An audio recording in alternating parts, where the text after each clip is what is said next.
What's up, YouTube? We have a video about the new ban list. It's probably not an emergency ban list, but for the title of this video, I'll probably make it an emergency ban list title, just to get those views. It doesn't take place till November 6th, is why I don't think it's an emergency ban list either, because they did say we would get one in November. That means that they knew that spirals were going to be terrible and that everyone was going to play them. So, first on the list, we have Blackwing Goku, the Vague Shadow. Obviously, you know why. Let's skip over it. No, I'm kidding. I'm kidding. I think that, like, we all knew that this card was going to get hit at one point or another. It's kind of a shocker that they did it this early, because usually they don't hit cards like this that promote that are very good with the new mechanic until a little bit down the line, because usually they try to promote their newest mechanic, and this one is one of those that, like, I knew they were going to hit it. I think everybody knew, but I was just thinking it would be like a little bit longer. Yeah, it's kind of like Tour Guide. We knew that it was going to get hit eventually, too. This card is pretty much Link Era's early version of Tour Guide. It created it made links possible. It got people introduced to the whole link thing. And I think TCG thought that they needed to keep it around to have people play links, whereas OCG knew that their players would naturally just go and play this card. So, there's that. Yeah.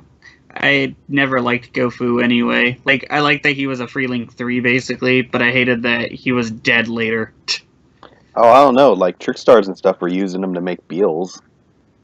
Yeah. I mean... I saw that. That was pretty cool. But moving on. We get the spiral hits. The ones that everybody's like... You either are like, man, I just spent, like, tons of money on this deck, or you're like, yeah, hit that deck. Or you'd be like one of our friends who just had the deck before and was just, oh, cool, I had the deck. Yeah. Spiral Quick Fix. When that card first came out, I was like, wow, this card's pretty busted. And then the second wave of spirals hit, and I was like, wow, spirals suck. And now we get their Link monster, and they're great. Yeah. Also, yeah. So yeah, when Links came out, because like Quick Fix, it's not a hard once per turn, and it keeps summoning itself back. I mean, yeah, it banishes it when you leave the field, but if you XYZ with it, then you get to use it again, and you get to keep searching cards too. So it was so abusable, and it was a machine dupe target, and it was a 1-for-1 target. So it was like a very overloaded card. And even Quick Fix effect to banish itself if it leaves the field by using its own effect to special summon itself was completely avoidable. Yeah. Drone was also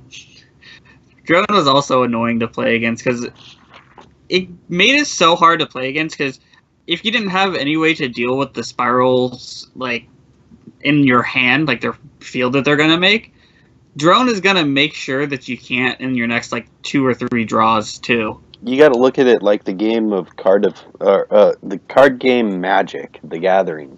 They have cards that are similar to this, but most of the time you don't mess with your opponent's deck, you mess with your own. And those are powerful because you can move what you want to see on top, or just, rearrange things so that you have the perfect plays. Yu-Gi-Oh! Our game is too fast to play cards like this, but Drone works because it has other good effects and it's on-themed.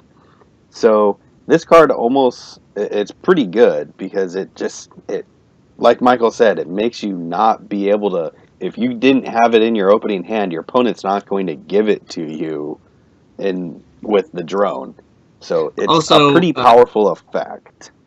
Also, Drone has the ability to, like, add back your Super Agent from your graveyard, and has the ability to, like, buff up your Super Agent, or probably your Double Helix in this case.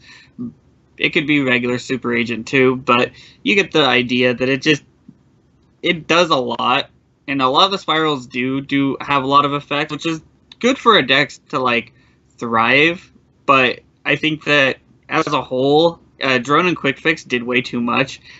And for I saw some people commenting on certain videos saying, "Oh, it's just a light tap." No, that's at least 7 cards taken from the spiral deck. That's a whole, like, you have to rebuild the deck completely after 7 cards get removed. Yeah, because first they lost Gofu if they ran it, which I still don't know if they did or didn't. I haven't really looked at much of the decks, and I imagine there's players that did run it.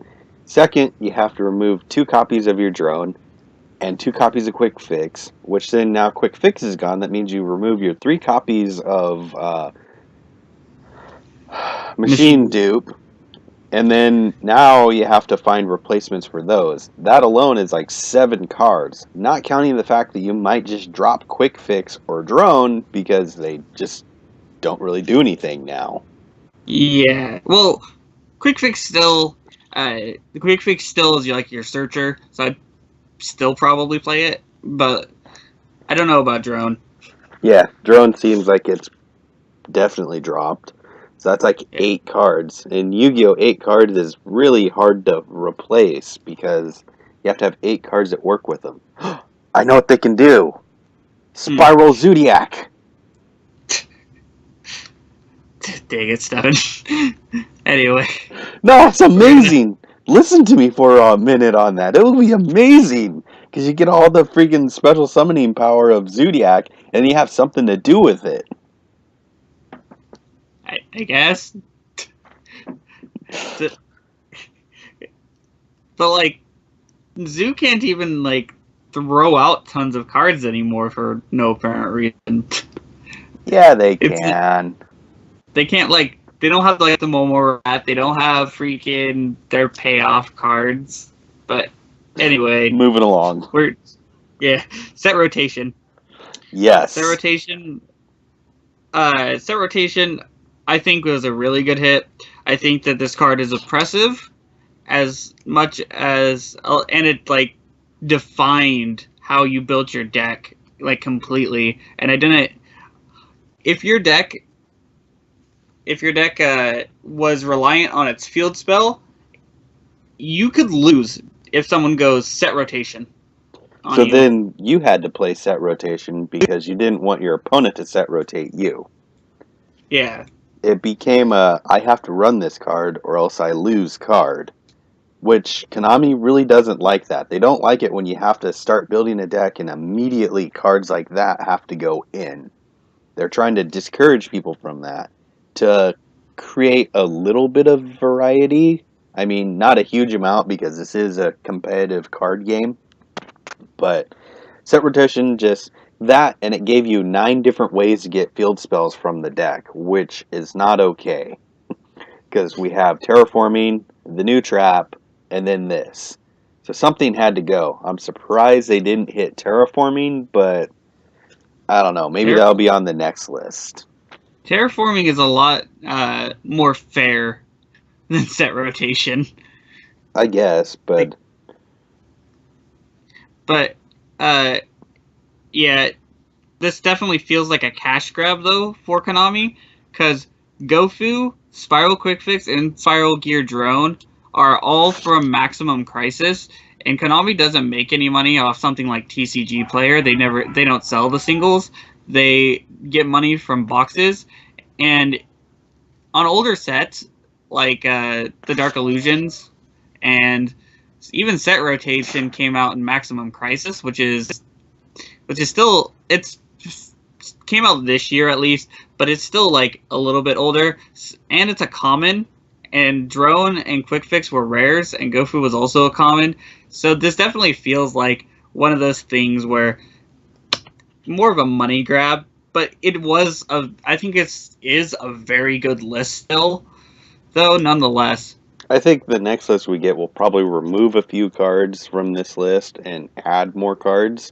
But for now, they had to deal with Spirals because even if Spirals wasn't the best deck, which it probably was the best deck, they don't like it when people follow a trend like this and create a tier 0 format where no one's going to buy any other product, because a new good deck could come out, but everyone's so experienced with this deck that they're not going to change it, or everyone sees that people are playing this deck and they're going to bandwagon effect follow it. So even if deck A is really good and can get some really good wins and kick butt, people are still going to play deck B, which has been winning regionals, YCSs, and sees a lot of play, even if deck B is worse than deck A. It's bandwagon effect. I also would like to point out that Konami, at least OCG Konami, released a video on Subterrors versus Spirals, and how you know it's legit is they had cosplayers, and anyway, but yeah, and this Subterror deck just destroyed the Spirals and everything, 2-0 to them, in fact, and it was like, didn't even seem like it was a competition for the Subterrors. That's funny. Also, back to the cosplayer stuff. Yeah. You know that's how banlists used to determine if they were real. Oh, no pictures of cosplayers? It's not a real banlist leak. Yeah, I know. But how I thought, the reason why a long time ago when the Spirals and the Subterrors had their first batch of release cards, I immediately thought that the Subterrors were going to be the better deck. It's because Konami has this history of printing the better deck as like supers or actually give them foils, and they didn't do that for Spirals. They did it for Subterrors, but they didn't do it for Spirals. Yeah. Subterrors are good, though, because they have Fiendus, which Fiendus is one of the best hand traps ever. It does everything you could want it to. So I think, Fiendus does everything you could ever want for the deck, and they have a really powerful field spell, too, which, like Stefan said, they didn't hit Terraforming, so you could because their field spell searches for anything in their deck, so Terraforming, get their field spell, and then their field spell also allows you to flip monsters face up, I believe, or face down. Also has the ability to negate attacks. The Subterror's field spell is actually pretty strong, and they have a trap card that they can keep abusing because it resets itself. Overall, I think the Subterror is like the only reason why people don't play them is because everybody jumped on the hype for Spirals and everything. Because I think Subterrors are a very, very powerful and underrated deck. Oh yeah, they probably are. I mean, but I think that's all for the video today. Just wanted to put out one of these cash grab videos of following the trend and making a video so that we can get views. So next time we'll probably have another awesome video unless something shakes up in the meta and we have to report about it. Catch y'all later. Till next time, YouTube.